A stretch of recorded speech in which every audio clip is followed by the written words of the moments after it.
If you're a personal representative in a probate, you should know that within 4 months of receiving letters of administration, you must file a document called an Inventory and Appraisal with the court.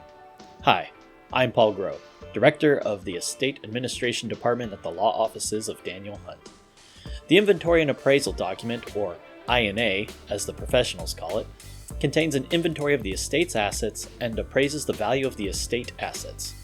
The purpose of the inventory and appraisal is to determine the value of the decedent's assets at the date of their death. Ultimately, the appraisal values set forth in the inventory and appraisal will set the base values for determining the statutory fees that will be paid at the end of the probate matter.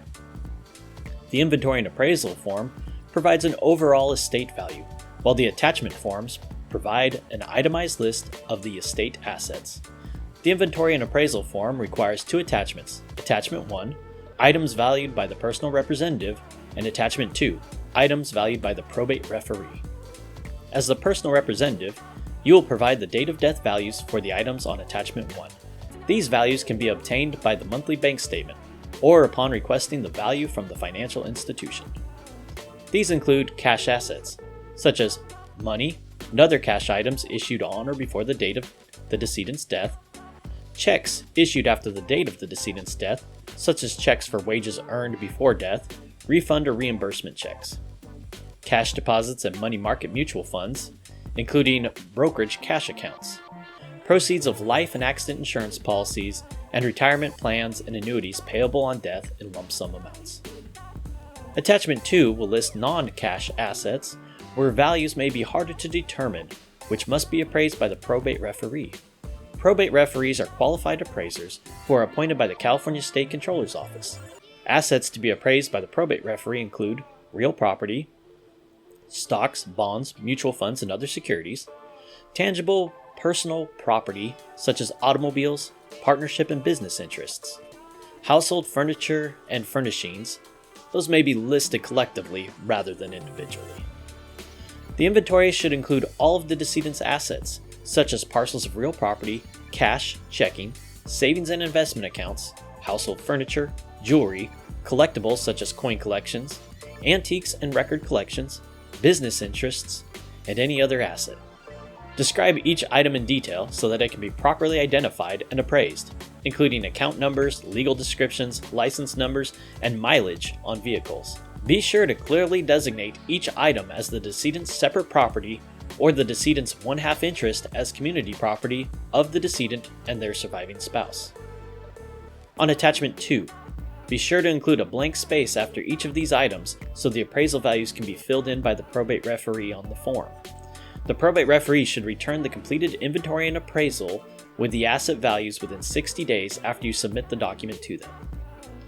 After the probate referee has signed Attachment 2, you must file the inventory and appraisal with 2 attachments with the probate court. You may elect to have an independent expert appraise an item that is unique, artistic, unusual, or a special item of tangible personal property. To do this, make a notation on Attachment 2 that the item will be appraised separately. However, the probate referee may petition for a court to determine whether the item qualifies as unique, artistic, unusual, or special.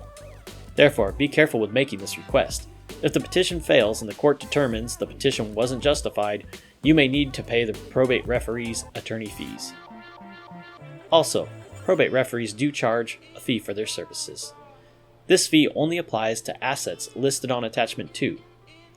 In California, the statutory fee is 0.1% of the total assets that they appraise. The probate referee can also charge for mileage. The minimum probate referee fee is $75 and the maximum fee is $10,000. Also, keep in mind, if you have to submit additional assets to the referee to amend or supplement an appraisal, the referee may charge an additional fee for the valuation of those assets. Now, not every probate matter will require probate referee services. If there are no items to place on Attachment 2, you may state a $0 value dollar for Attachment 2 and submit the INA with the stated value of the estate based on Attachment 1. If you have any questions about how to handle an inventory and appraisal in a probate, please contact our office. We hope this video has been helpful, and if you have any questions about estate administration, feel free to contact the law offices of Daniel Hunt using the information listed below. Thanks.